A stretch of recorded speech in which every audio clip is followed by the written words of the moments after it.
You tweeted something I thought was fascinating. I think we have that here. This is last year you wrote about Donald Trump. I'm genuinely surprised how people close to Trump haven't talked about the odor. It's truly something to behold. Wear a mask if you can. Now, I mean, what did it smell like specifically? So if you take like armpits, ketchup, makeup, and a little butt, it's probably like that all mixed up. And that's the Trump formula? A little bit of a pungent odor, I would say, yeah. You definitely wouldn't want to bottle it up and wear Trump. Adam Kinzinger didn't hold back. Live on national television, he said what insiders have whispered for years. Donald Trump smells, and not just metaphorically. The moment was awkward, biting, and unforgettable. But why did this one jab land so hard? Why did it cut deeper than all the rest? What followed wasn't a joke, it was a political gut punch years in the making. Every moment in this video is backed by real footage, public comments, and confirmed reporting. And Adam, he's not done. What he's about to say next might just push Trump over the edge. Donald Trump is a weak man pretending to be strong. He is a small man pretending to be big. He's a faithless man pretending to be righteous. He's a perpetrator who can't stop playing the victim. Agree with Adam. Then hit that subscribe button because he just pulled the curtain all the way back. Donald Trump has mastered the victim routine better than most reality TV contestants. But this time, Adam wasn't playing along. He called it out for what it is. A weak man pretending to be strong. A hollow man wrapped in borrowed righteousness. This wasn't a rant. It was a mirror held up to a party still clapping for a performance that's long since run out of script. Hard to avoid that. This photo op situation that he concocted at Arlington National Cemetery, you've been there. You're a veteran, you've served, you've been in the, explain why that's such a vile thing to do. It's one thing for a sitting president or even a candidate to go on an official visit, to go, not to take pictures, to honor the fallen who have died for this country. It is like the last vestige of nonpartisanship that we have to hold in this country, and we have to hold it in a very kind of religious way almost. People that gave everything to go there, to have one of his staff members push a worker who probably was pretty angry because she saw what was happening, which is these people that she's been committed probably her life to honoring, he's going to go there and make a mockery of it. And he went in and turned it into a campaign. Then Adam took it even further. At Arlington National Cemetery, a sacred place for sacrifice, he accused Trump of staging a photo op. According to Kinzinger, it was all for the optics. And in that moment, whatever dignity remained dissolved. Under a smirk, a lens, and yes, possibly a trace of cologne no one asked for. If Trump was trying to look presidential, this wasn't the centaur the setting to fake it. So the news organizations, politicians, and then Donald Trump comes along, and Donald Trump has no commitment to truth. I mean, this is the thing is, every president in the history of our country has at least had a basic commitment to saying the truth sometimes, right? Or at least saying, I want when I get out of here to leave a country stronger than I came in. Donald Trump came in and basically has said, it's all about me. The only thing that matters to him is his ego and what that means for him, not for the country. For Adam, Trump's ego isn't the main problem. It's the emptiness behind it. No conviction, no service, no higher cause, just performance, just self-preservation. And as Adam said, when the mask slips, there's no leader underneath, the stale smell of something smaller than a presidency. And just when you think he's done, Adam throws the punch no one expected. What he said next made headlines, flooded the internet, and sent Trump into meltdown mode. Stay tuned. Ask for a pardon. It was preemptive just in case Trump's Justice Department goes after you and other members of the January 6th committee. What was your reaction when you saw Trump's post last night declaring your preemptive pardon void and vacant? Well, first off, I'm trying to figure out what he's trying to distract from, because that's what all this is, always a distraction to try to get people's attention, or maybe he hasn't felt like he's gotten enough attention. But look, Jake, it's like, bring it on. Like, honestly, so, we had an election. I fought against Donald Trump. I wanted Kamala Harris to win. January 6th was a big thing, but America made a different choice. Fine. I'm ready to move on. I'm like, look, we made it very clear what happened on January 6th. America made a decision. There is one person that's obsessed about the 6th because he still has been basically deemed guilty in the court of public opinion, and that's Donald Trump. Trump tried to strike back with a late-night post, hinting at voiding Adam's hypothetical pardon, but Adam didn't flinch. He called it what it was. Another noisy distraction from a man obsessed not with justice but with image. Trump's deepest fear, losing control over how the world sees him. That's when Adam dropped his biggest move yet, backing Kamala Harris. Not for partisanship, but for principle. His words, real strength doesn't shout or divide, it shows up with character. Agree with that? Let us know in the comments. Donald Trump, you won. At what point are you like, yeah, I won. I'm vindicated. I feel vindicated. But he can't. He's a small man that just continues to get angry, and it's like, fine, bring it on then. So my reaction to him is like, you know what? Then bring it. Like, stop talking about it. Stop being overboast. Stop pretending like you're tough. Bring the charges then if you really want to do it, because we will crush you in court, and it'll make me 3 times more effective against. Trump says he won. He says he's vindicated. But Adam asks if that's true. Why is he still so angry? Why does he act like the guy who lost everything but the grudge? In one breath, Kinzinger mocked the charade. In the next, he threw down the gauntlet.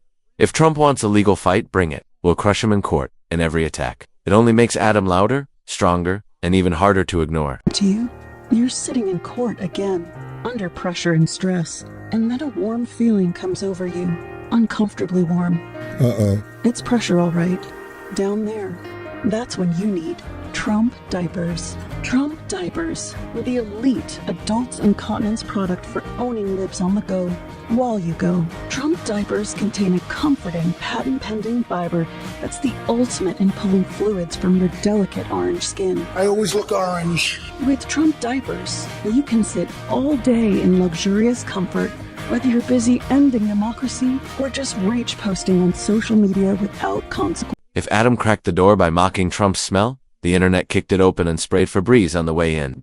The parody ad for Trump-branded diapers wasn't random. It was the natural evolution of a news cycle that already stank. From pressure down there to orange skin protection, the spoof barely needed exaggeration. It just cranked up the volume on what was already in the room. The worst president the United States of America ever had. He was a liar. He was a charlatan. And he was a man with a more fragile ego than anybody I've ever met, which the irony of it is he walks around like the tough guy, but he's the one that gets more offended and wounded and sad than anybody I know.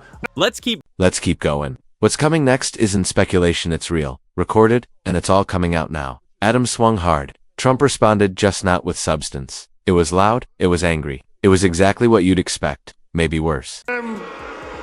Adam Kinzinger, you ever see him? He gets on television, he cries all the time. He starts crying, I don't know. Governor, is that an act or is he serious? He's crying all the time. We call him Crying Adam Kinzinger.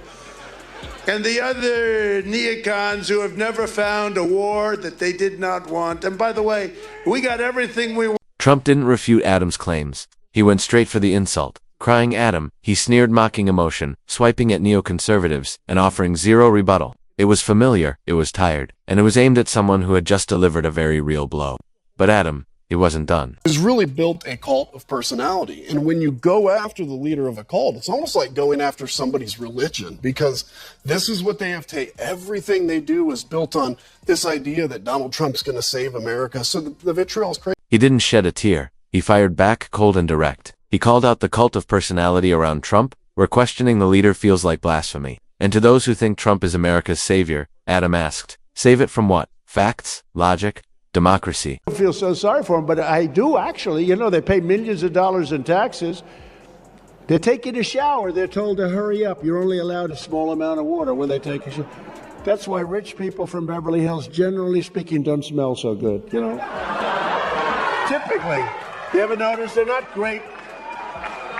Their hygiene is not good, but it's forced to be that way. And yes, Trump finally responded to the smell jab, his comeback. Showers. He claimed that rich guys like Adam stink because California limits water use. That's not a rebuttal. That's a plumbing rant disguised as politics. He knows that this is like the thing that embarrasses him. He won't admit it embarrasses him because he's trying to like pretend like he didn't do anything. He's obsessed. He's more obsessed with like me and Liz Cheney than his frickin' golf score. Hey, Trump, bring it on, dude. You weak, whiny, tiny man. Instead of leading, Trump is fixated on tracking Adam and Liz Cheney like it's a personal vendetta. But Adam's done playing. He's not begging, he's daring. Bring it on, you weak, whiny, tiny man. And Trump, you can tell it, hit. Is this something that like you guys would talk about? Like, oh boy, wow, he's got something going on there. I think people were a little scared to talk about it, but it was obvious. Maybe it wasn't permanent or all the time, but it's there. You spent time with him? I did, yeah. You got close to him? Mm-hmm. Not too close. Mm-hmm. When Adam said not too close, the room got the message. It wasn't just a joke, it was a warning. In a Cullen-free zone, literally every week he says something. And if you get into his head for one moment, you just have to say, this is a guy that literally cannot fathom what it means to do something bigger than yourself or to do something for anybody but yourself. So he does think they're suckers and losers because to him, why give your life if it's not going to benefit you? And that's why he is so utterly unqualified, besides every other reason we've talked about, because he does not appreciate what it means to send people into combat and to lose lives. And he smells. The joke wasn't just for laughs. Adam used it to peel back the mask, to reveal a man so self-absorbed he doesn't understand sacrifice. From late-night jokes to serious policy critiques, Adam Kinzinger delivered a cutting truth. He ended it with, and he smells. Not for shock value, but as a final statement on a man he sees as rotten from the inside out. Found the courage to face down armies. Listen, all we're asked to do is to summon the courage to stand up to one weak man. The Republican Party is no longer conservative. It has switched its allegiance from the principles that gave it purpose to a man whose only purpose is himself. Donald Trump is a weak man pretending to be strong. He is a small man pretending to be big. He's a faithless man pretending to be righteous. He's a perpetrator who can't stop playing the victim. Adam didn't just point out the elephant in the room and, no, not the party's mascot. He called out the man they all pretend is strong. A party once rooted in principle now bows to performance. Trump, as Adam puts it, is weak pretending to be strong, faithless, pretending to be righteous, and always the victim in his own mess. In that one moment, Adam did what the GOP wouldn't. Tell the truth, no red tie required. We must put country first. And tonight, as a Republican speaking before you, I'm putting our country first.